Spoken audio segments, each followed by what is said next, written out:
The morning started like any other November day in Arlington. Cold wind swept through the rows of white headstones, carrying with it the scent of rain and fresh earth. Marcus Williams stood at the entrance of Arlington National Cemetery, staring at the iron gates that had welcomed so many mourners before him. His hands trembled slightly as he gripped the worn fabric of his tan jacket, pulling it tighter around his shoulders. He was exhausted. The kind of bone-deep tired that comes from traveling halfway across the world in less than a day. His eyes were bloodshot, not just from lack of sleep but from tears he'd been holding back for the past 48 hours. Ever since he got the call, ever since he heard the words that shattered his world, Captain Henderson didn't make it. Marcus looked down at his civilian clothes and felt a pang of regret. He should be wearing his dress uniform. He should look proper military, ready to honor his best friend the right way. But life doesn't always give us what we should have. Sometimes it gives us what we must work with.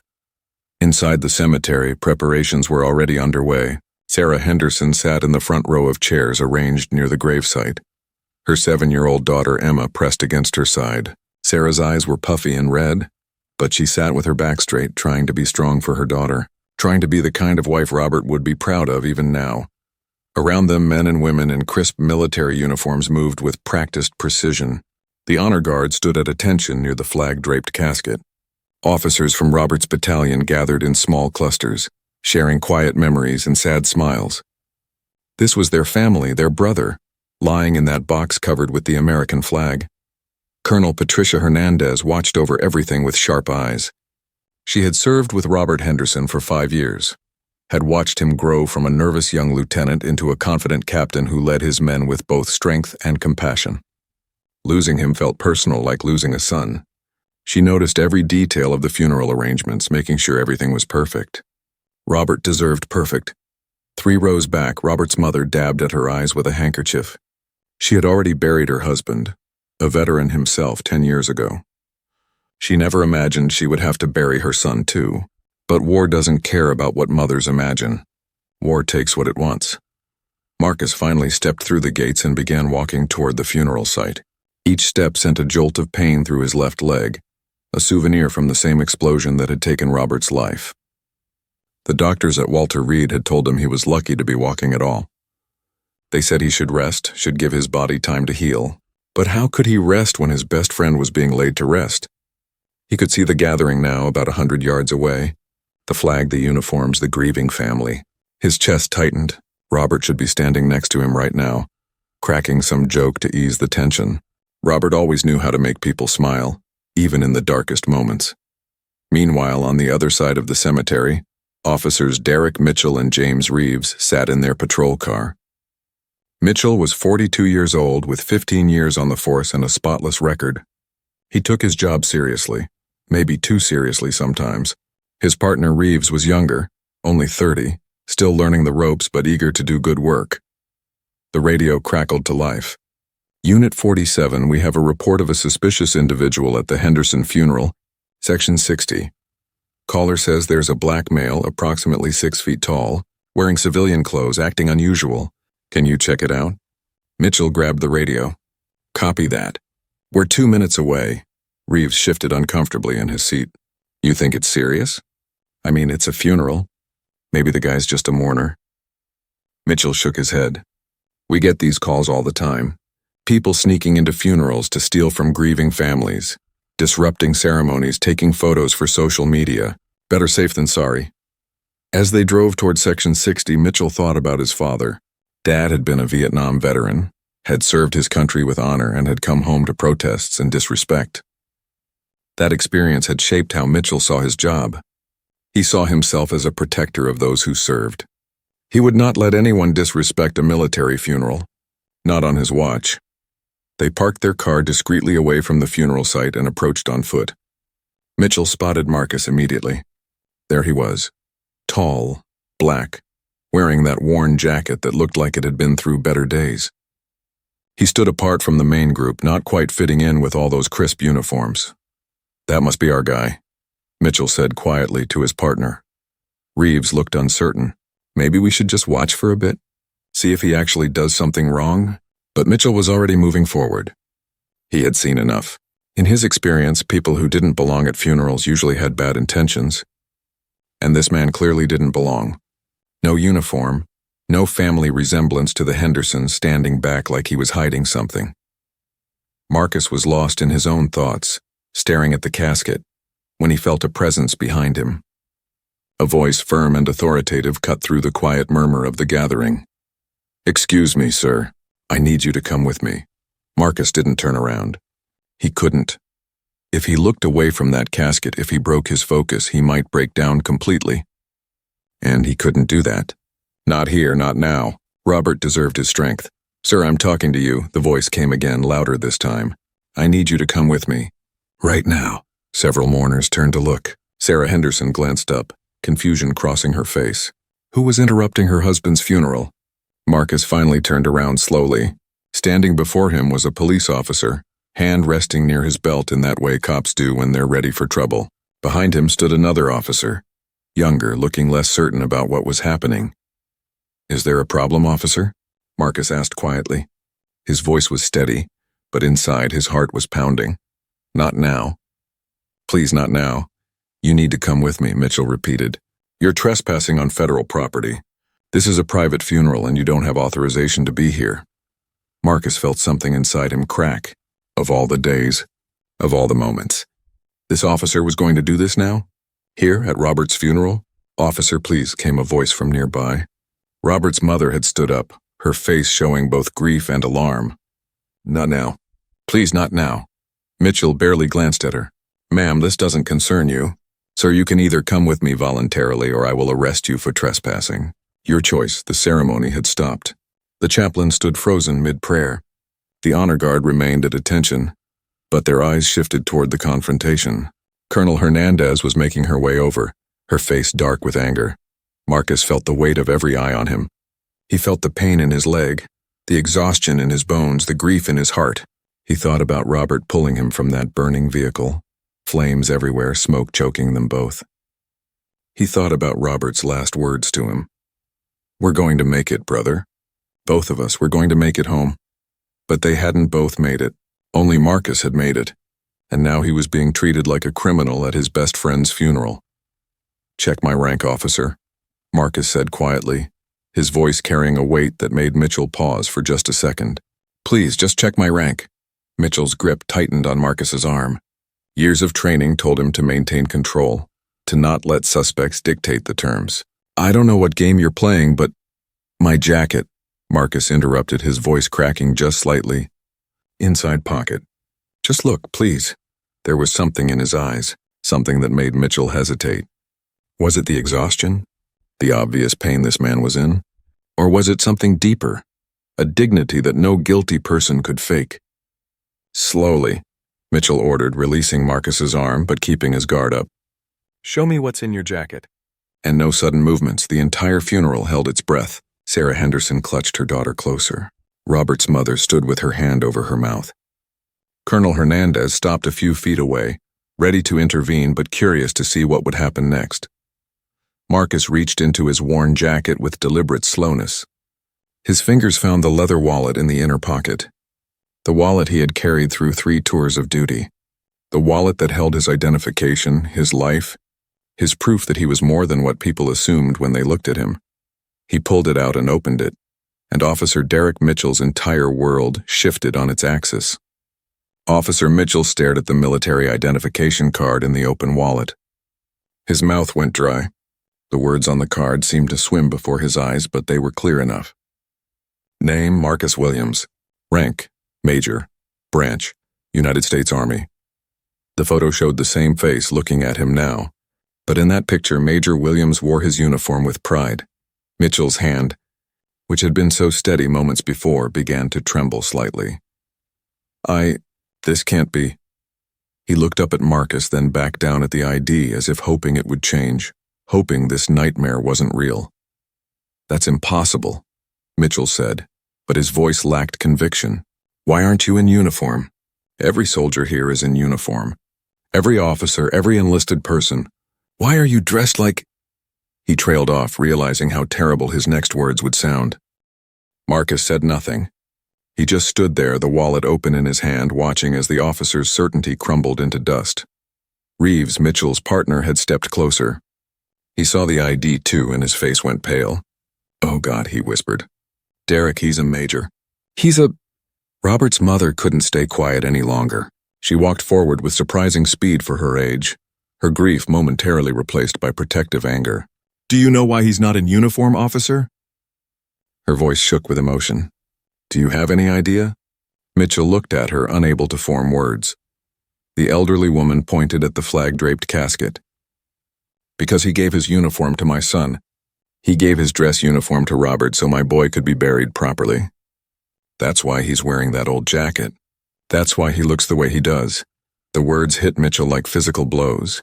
He turned to look at the casket, really look at it for the first time. Inside that box was Captain Henderson, wearing a dress uniform that didn't belong to him. Wearing the uniform of the man standing before Mitchell, the man he had just tried to arrest. "I don't understand," Mitchell managed to say, though he was beginning to understand all too well. Marcus finally spoke, his voice thick with suppressed emotion. "Robert Henderson was my best friend. We served 3 tours together.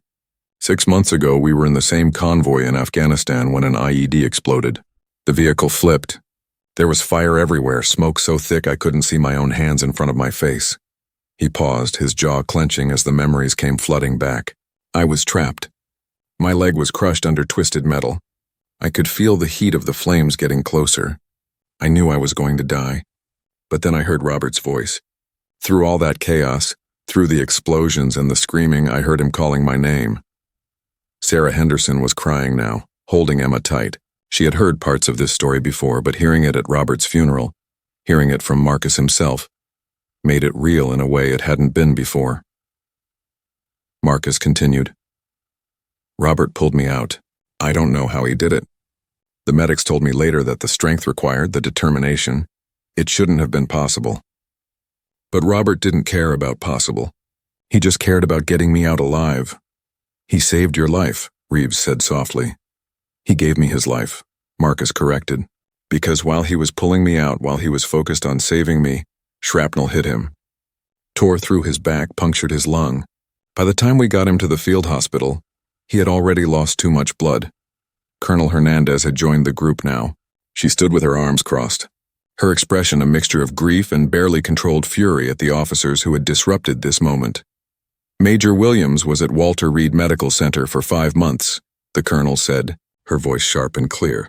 "He had 3 surgeries on his leg.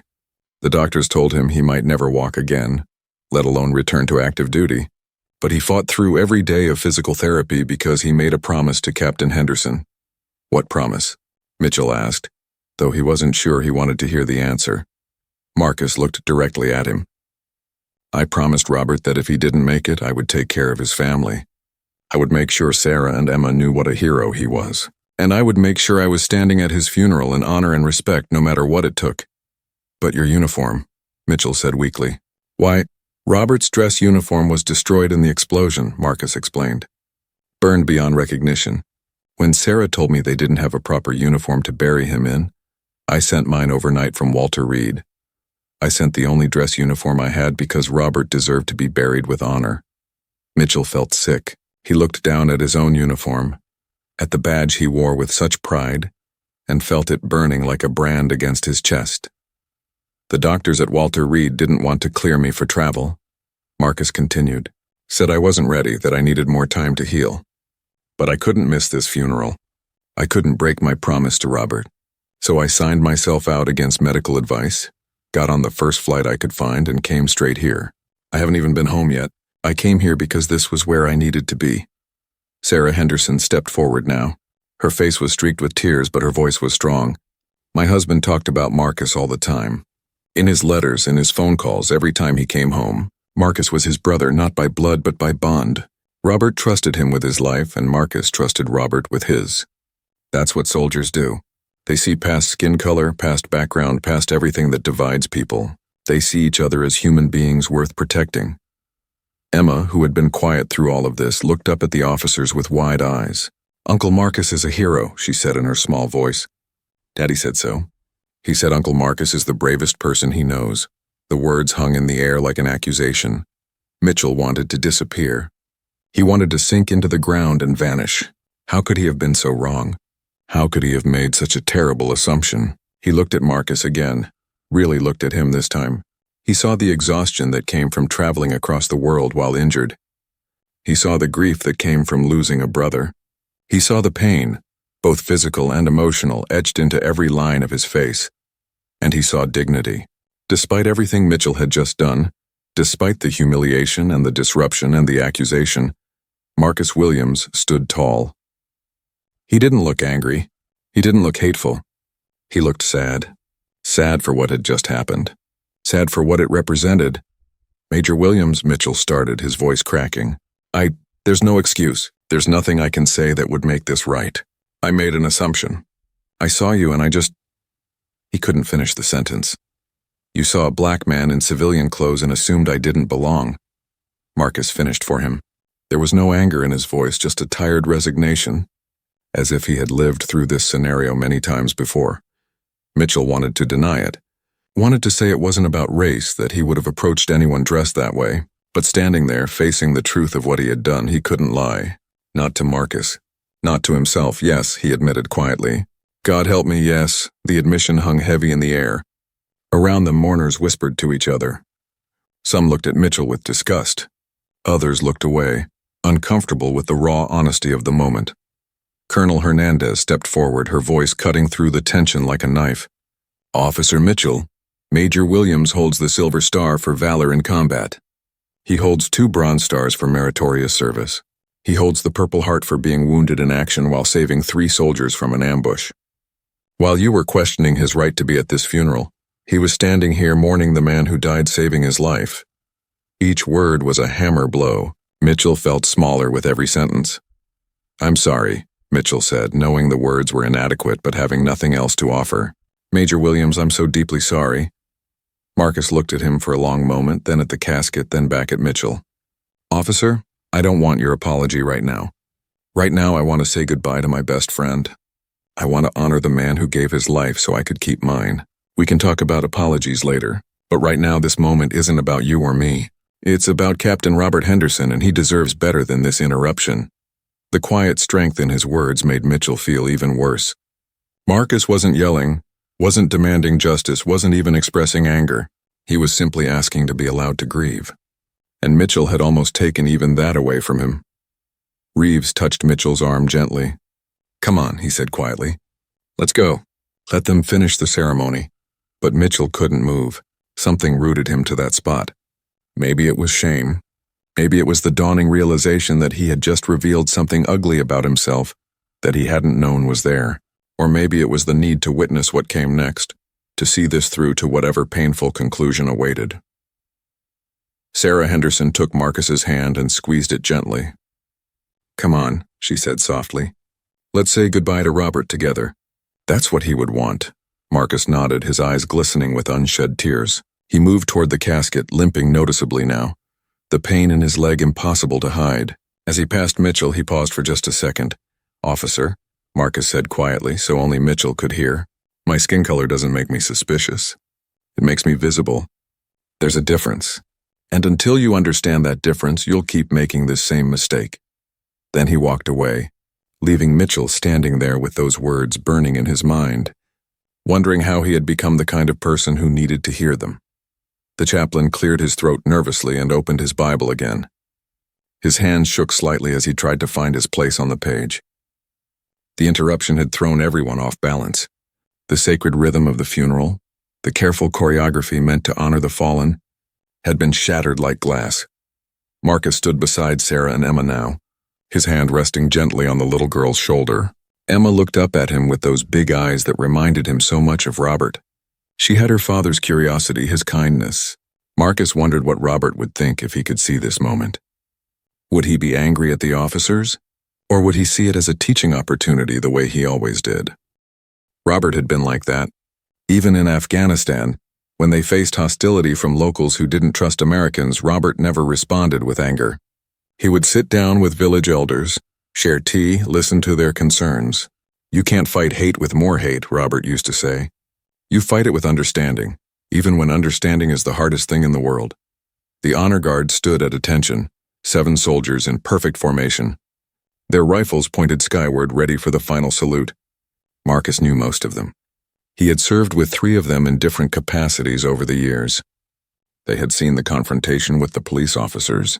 Their faces remained neutral, professional, but Marcus could read the tension in their shoulders, the anger in their rigid postures. "Let us pray," the chaplain said, his voice stronger now. The gathered mourners bowed their heads, but Marcus didn't close his eyes. He couldn't. He stared at the flag draped over Robert's casket, that beautiful red, white, and blue fabric that represented everything they had fought for. Freedom, justice, equality. Those weren't just words to soldiers like Robert and Marcus. They were principles worth dying for. Except the reality never quite matched the ideal, did it? Here Marcus stood, a decorated officer who had given years of his life to his country, and he had been treated like a criminal because of the color of his skin. The irony was so bitter it hurt to swallow. Officer Mitchell hadn't left. He stood about 20 feet away, partially hidden behind a large oak tree. Reeves had tried to get him to return to their patrol car, but Mitchell refused. He needed to stay. He needed to see this through, though he couldn't have explained exactly why. From his position, Mitchell watched Marcus Williams during the prayers.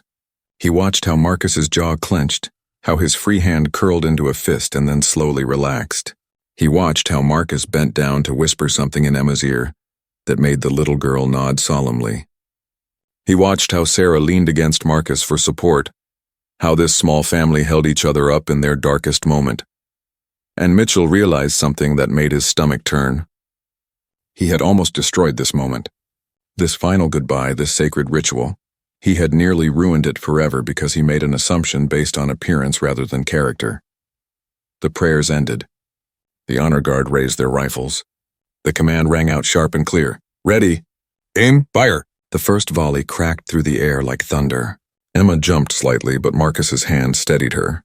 The second volley. The third. 21 shots in total. The traditional military salute to a fallen soldier.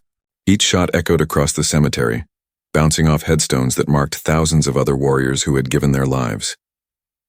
Then came the bugle. A lone soldier stepped forward and raised the instrument to his lips. The first notes of taps floated across the cemetery, mournful and beautiful and heartbreaking. Mitchell felt tears sting his eyes for the first time in years. Day is done, gone the sun, from the lakes, from the hills, from the sky. All is well, safely rest, God is nigh. Marcus stood perfectly still during taps, but tears rolled freely down his face now. He didn't wipe them away. He let them fall, let everyone see his grief. There was no shame in crying for a brother. Robert would have cried for him. The honor guard moved forward with practiced precision.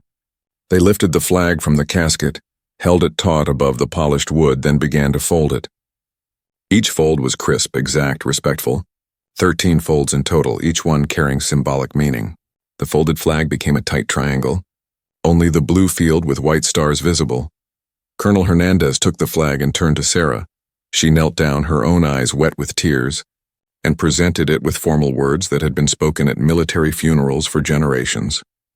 On behalf of the President of the United States Army, and a grateful nation, please accept this flag as a symbol of our appreciation for your loved one's honorable and faithful service. Sarah took the flag with trembling hands, holding it against her chest like she was holding Robert himself. Emma reached up to touch it, her small fingers tracing the stars. Then something unexpected happened. Colonel Hernandez reached into her uniform and pulled out a second flag, this one smaller, folded the same way. She turned to Marcus. "Major Williams," she said clearly, her voice carrying across the cemetery. "Captain Henderson requested that if anything happened to him, you receive this flag. It flew over our base in Afghanistan during your final mission together. He wanted you to have it as a reminder that your brotherhood transcends death." Marcus took the flag with shaking hands. He hadn't known about this.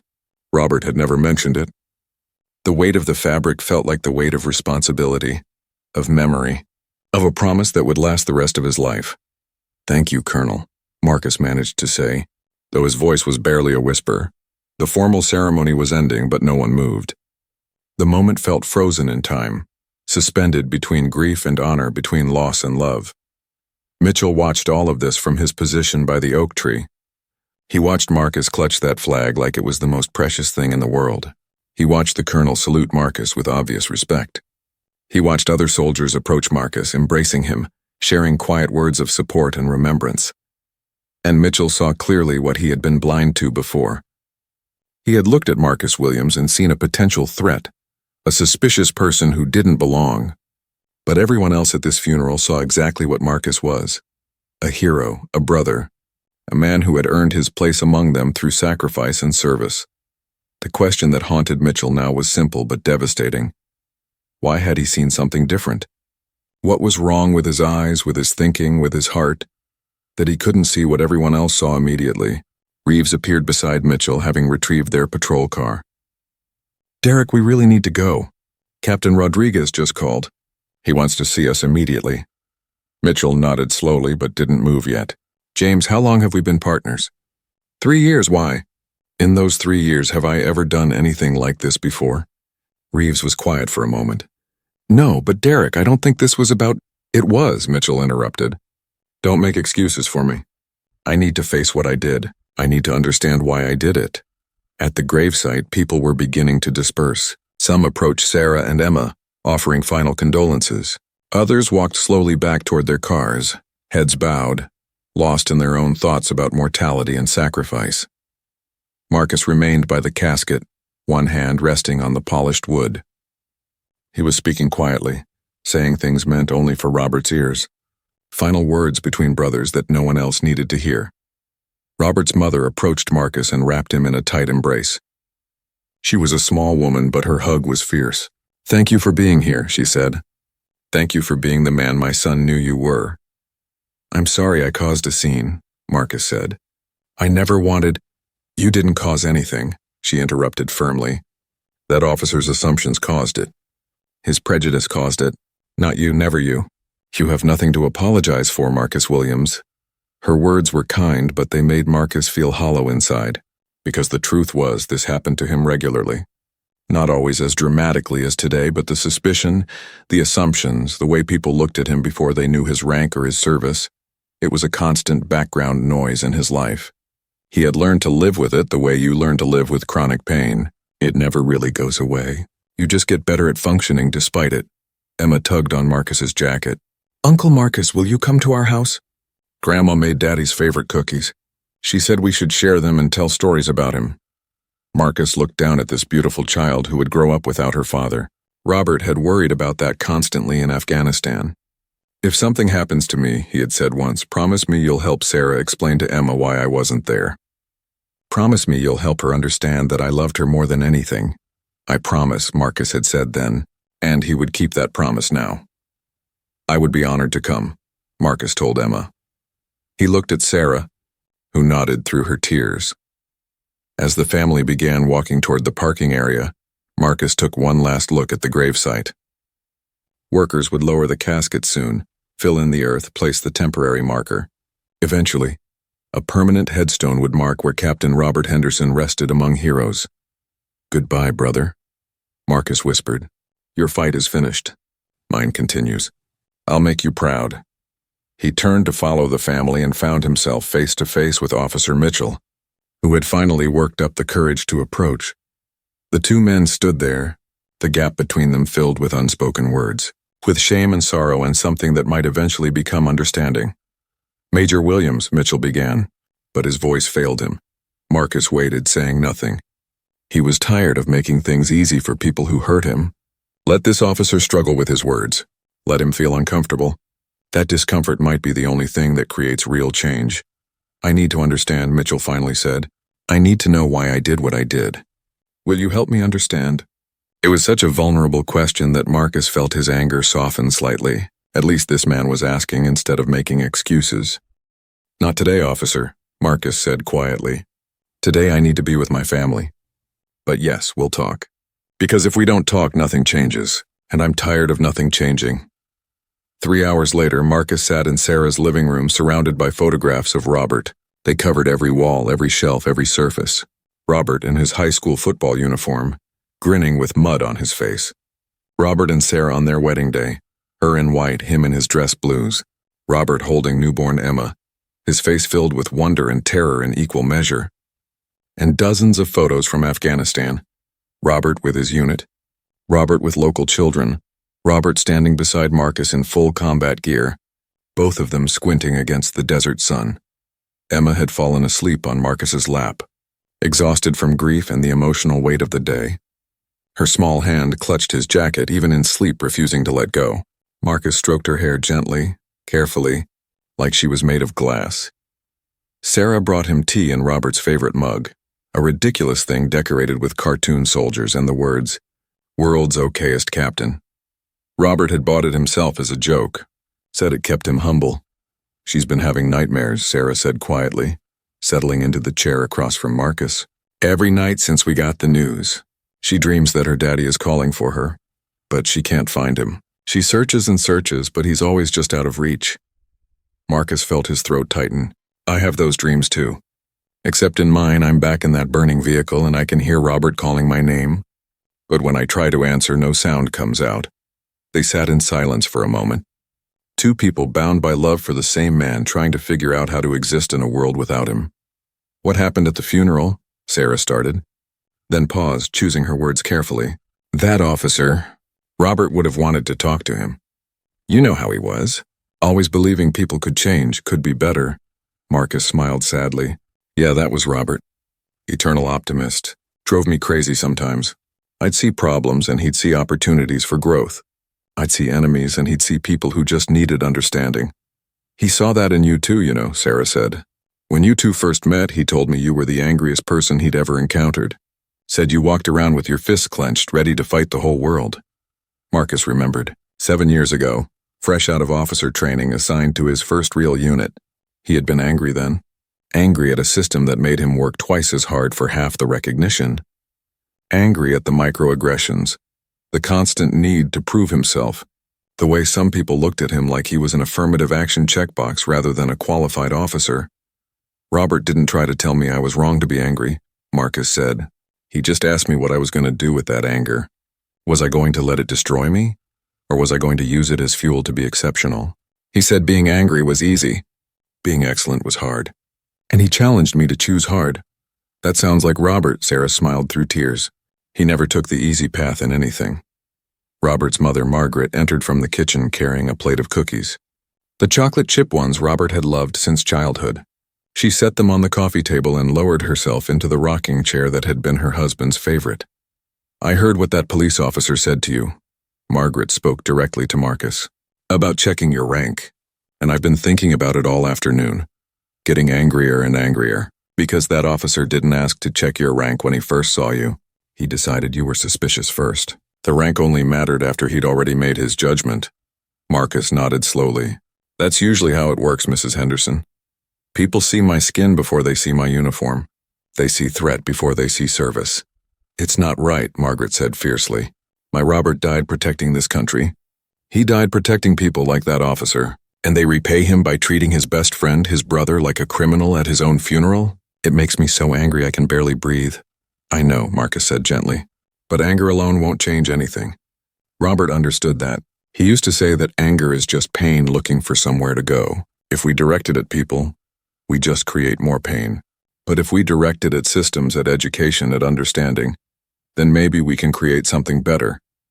Emma stirred in Marcus's lap, her eyes fluttering open. "Uncle Marcus, are you talking about Daddy?" "Yes, sweetheart. We're remembering all the wise things your daddy used to say." Emma sat up, rubbing her eyes. "Daddy said you were the smartest person he knew. He said you taught him about being brave." Marcus felt tears threatening again. "Your daddy was brave long before he met me." "No," Emma said with the simple certainty of children. "He said real brave isn't about not being scared. Real brave is being scared and doing the right thing anyway. He said you taught him that. He said you do the right thing even when it's really, really hard."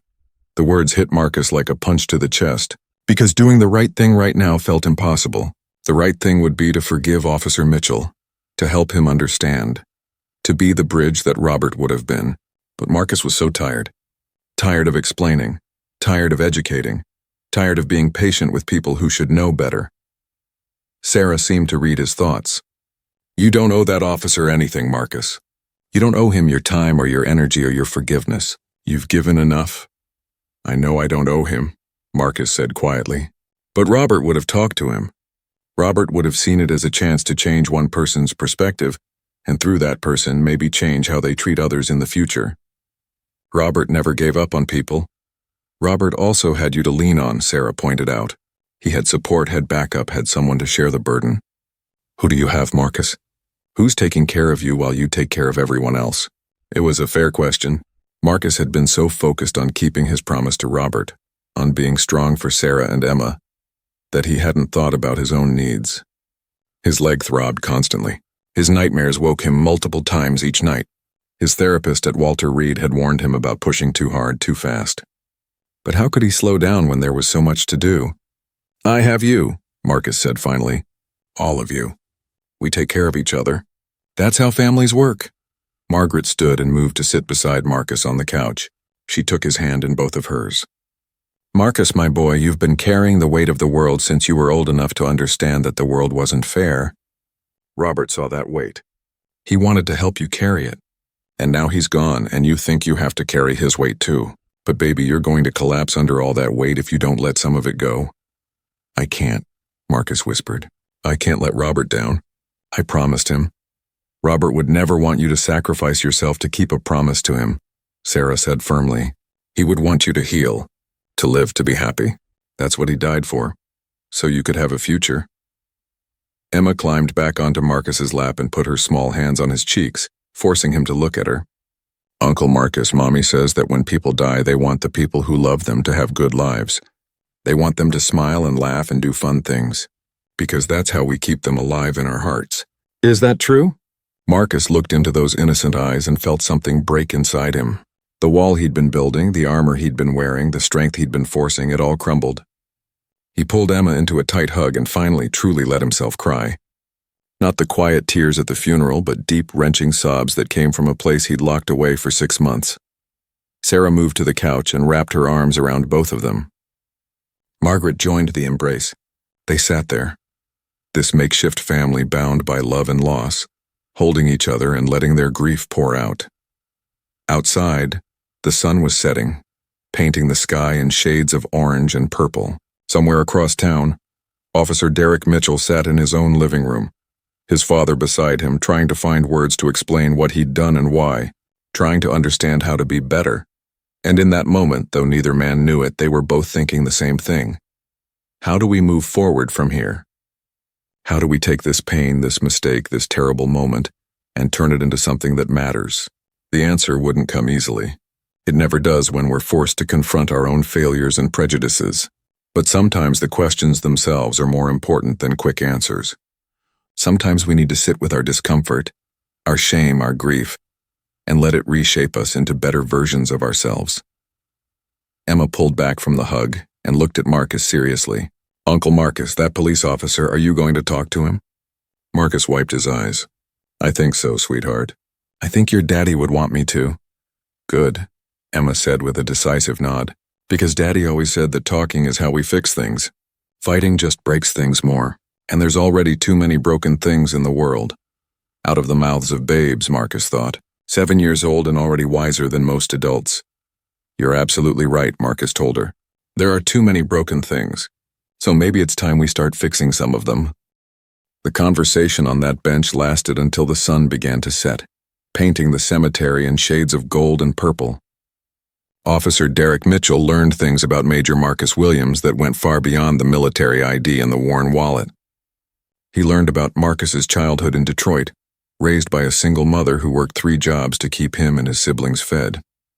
He learned about the teachers who believed in him, who pushed him to apply for college, to pursue ROTC, to become more than what the world expected of a black kid from his neighborhood. He learned about Afghanistan, not the sanitized version shown on news broadcasts, but the real experience of combat, of losing friends, of making split-second decisions that meant life or death. Marcus described the day of the convoy attack in detail, the sudden explosion, the flames, the smoke so thick he couldn't see his own hands, and then Captain Henderson's voice cutting through the chaos, guiding him to safety even as shrapnel tore through Henderson's own body. He could have saved himself first, Marcus said, his voice distant with memory.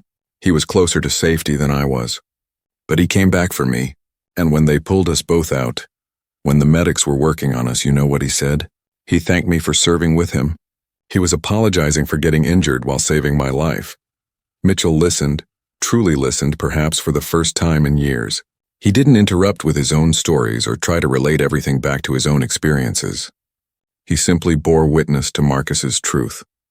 As darkness began to fall, Marcus finally stood, grimacing as his injured leg took his weight. I need to get back to Walter Reed. I have physical therapy tomorrow morning. Mitchell stood as well. Major Williams, I know I can't undo what happened today, but I want you to know that I'm going to do better.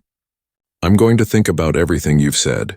I'm going to examine my own biases, my own assumptions, and I'm going to work to make sure something like this never happens again, not by me, and if I can help it, not by any officer I work with. Marcus extended his hand, and after a moment of surprise, Mitchell shook it. Officer Mitchell, I believe you mean that. The question is whether you'll still mean it tomorrow, next week, next year, when the discomfort of today fades and it becomes easy to slip back into old patterns. I won't, Mitchell said firmly. I promise you I won't. 3 months later, Officer Derek Mitchell stood in front of the police department's morning briefing. His hands weren't trembling anymore, but his heart still raced as he looked out at the sea of uniforms. Captain Rodriguez had given him this opportunity, a chance to share what he'd learned, to make something positive out of his mistake. I want to tell you about the worst call I ever responded to, Mitchell began, and it wasn't a violent crime or a tragic accident. It was a funeral at Arlington National Cemetery. He told them everything. He didn't spare himself, didn't soften the edges of his mistake. He described his assumptions, his fear, his misplaced confidence that he was doing the right thing. He told them about Major Marcus Williams, about the uniform given to honor a fallen friend, about the lesson learned in a cemetery among heroes. I thought I was a good cop, Mitchell said. I thought I treated everyone fairly. But I learned that our unconscious biases can make us act in ways that contradict our conscious values. And if we're not actively working to identify and challenge those biases, we're part of the problem. The room was silent. Some officers looked uncomfortable, others skeptical, but Mitchell pressed on. I'm not standing here to lecture anyone. I'm standing here because I realize that admitting my mistake and learning from it isn't enough. Real change requires institutional commitment. It requires training that goes beyond the basics. It requires us to have uncomfortable conversations with ourselves and each other. Captain Rodriguez stood. Officer Mitchell and I have been working with community leaders and local military liaisons to develop a new training program. It's focused on implicit bias, community engagement, and de-escalation. But more than that, it's about changing how we see the people we serve, not as potential threats, but as individuals with their own stories, their own dignity, their own humanity. The program launched a month later. Mitchell became one of its primary instructors, sharing his story with every new group of officers. He reached out to veterans organizations, community centers, schools, anywhere he could create dialogue and understanding. 6 months after the funeral, Mitchell received a letter. The return address was Walter Reed National Military Medical Center. Inside was a short note from Major Marcus Williams. Officer Mitchell, I heard about the training program you've implemented. Captain Henderson would have been proud. You're honoring his memory better than any flag or medal ever could. You're building the bridges he wanted to build. Thank you for doing the work. Keep doing the work. Major Marcus Williams. Attached to the note was a newspaper clipping. Major Williams had been cleared to return to active duty. The article included a quote, I'm going back because I believe in what we're fighting for, not just overseas, but here at home. I believe in the possibility of change, in the power of people to grow and learn. If we give up on that belief, we've lost before we even begin. 1 year after Captain Robert Henderson's funeral, Major Marcus Williams returned to Arlington National Cemetery. This time he wore his dress uniform, a new one earned through his continued service and decorated with a new ribbon representing his return to active duty after injury. The physical therapy had been brutal, but he'd persevered, driven by a promise made to his fallen friend. He wasn't alone. Beside him walked Sarah Henderson and her daughter Emma, now 7 years old. The little girl held Marcus's hand tightly as they approached her father's grave. It was a ritual they'd developed over the past year. Marcus visiting whenever his duties allowed, spending time with the family that had become his own. "Uncle Marcus, will you tell me another story about Daddy?" Emma asked, her voice small but steady. She was so much like her father, brave, curious, always seeing the best in people. "I'd be honored," Marcus replied, kneeling beside the headstone. His leg still protested the movement, still reminded him daily of the price of service, but it no longer defined him. The pain was simply part of who he was now. As he began sharing a story about Captain Henderson's kindness to a group of Afghan children they'd met on a humanitarian mission, Marcus heard footsteps approaching. He looked up to see a familiar figure, Officer Derek Mitchell in civilian clothes, accompanied by an older man who bore a strong resemblance to him. Marcus stood, surprised. "Officer Mitchell?" "Major Williams," Mitchell replied, then corrected himself with a slight smile. "I hope we're not intruding. I wanted to pay my respects to Captain Henderson, and I wanted you to meet someone." He gestured to the older man beside him. "This is my father, Thomas Mitchell, Vietnam veteran, 25th Infantry Division." Thomas Mitchell stepped forward, offering his hand. "Major Williams, my son has told me about you and Captain Henderson. I wanted to come and pay my respects to a fellow soldier." His eyes, wise with age and experience, held understanding. "My son also told me about what happened here last year, about the mistake he made, and the lesson you taught him." Marcus shook his hand, feeling the firm grip of a man who'd worn the uniform decades before. "Sir, your son has done a lot of good since then. More than just learning, he's teaching." "I know," Thomas said, pride evident in his voice. "And he's not the only one who's learned. He's been teaching me too. See, I thought I understood what we were fighting for in Vietnam, and what soldiers today fight for. But Derek helped me see that the real battle isn't always overseas. Sometimes it's right here in our communities, in our own hearts." Sarah Henderson had been listening quietly. Now she spoke up, her voice gentle but strong. "Robert used to say that the hardest battles are the ones we fight within ourselves. The enemy is never just out there. It's also the fear, prejudice, and ignorance we carry inside. He said real courage is facing those internal enemies." Mitchell nodded, his expression solemn. "Captain Henderson was right. And Major Williams, I wanted you to know that the training program has expanded. 5 other police departments in the region have adopted it. We've trained over 300 officers in the past year. We've also started a community liaison program, officers meeting regularly with veterans groups, community leaders, educators. We're building relationships before incidents happen, not after." "It's making a difference," added a new voice. Captain Rodriguez had arrived with Colonel Hernandez, both in uniform. "Our use of force incidents are down 35%. Community complaints are down 40%. But more importantly, our community trust ratings are up significantly. People feel safer not because we're more aggressive, but because we're more connected." Colonel Hernandez placed a hand on Marcus's shoulder. "Major Williams, I wanted to inform you personally that the Army is interested in incorporating elements of your story, with your permission, into our own cultural competency training. Too many veterans return home only to face the same prejudices they fought against abroad. We need to address that." Marcus looked around at the group that had gathered at his friend's grave. People from different backgrounds, different experiences, united by a common purpose. He thought about Robert, about the conversations they'd had late at night in Afghanistan, about the kind of world they wanted to return to, the kind of country worth fighting for. "Robert would love this," Marcus said finally, his voice thick with emotion. He always believed that change was possible, that people could grow and learn. He used to quote his grandmother, "A mistake is only a failure if you don't learn from it."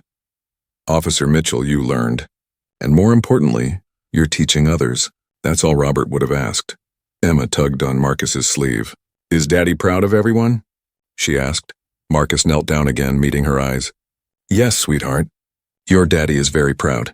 He's proud because people are working together, listening to each other, trying to understand each other.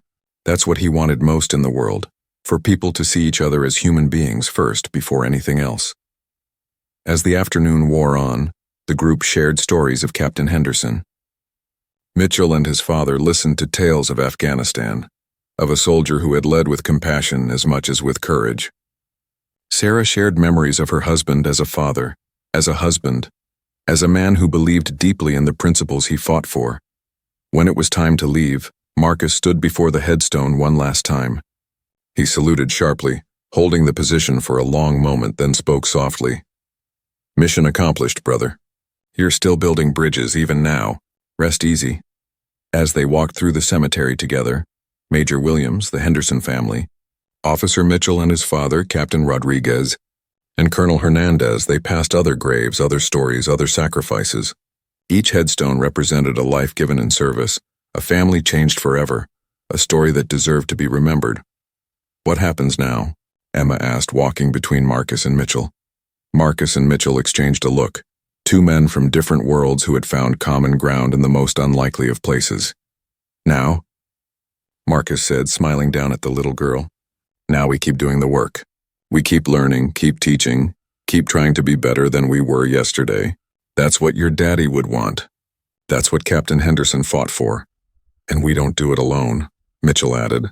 "We do it together as a community, as human beings who care about each other." As they reached the cemetery gates, the setting sun cast long shadows across the rows of white headstones. Somewhere behind them, Captain Robert Henderson's grave stood among thousands of others. A testament to sacrifice, a reminder of cost, and now a symbol of hope. Because sometimes, change doesn't come from grand gestures or sweeping legislation alone. Sometimes it comes from a single moment of honest confrontation, from the willingness to examine our own hearts, from the courage to admit when we're wrong and the commitment to do better. It comes from an officer who learned to see beyond his assumptions, a soldier who chose to teach rather than condemn, a widow who chose forgiveness, and a daughter who would grow up knowing that her father's legacy lived on, not just in medals and memories, but in changed lives and transformed communities. The funeral that had begun with a mistake ended with a movement, and in a quiet cemetery where heroes rest, the seeds of understanding planted that day continued to grow, reaching toward a future that Captain Robert Henderson would have been proud to see.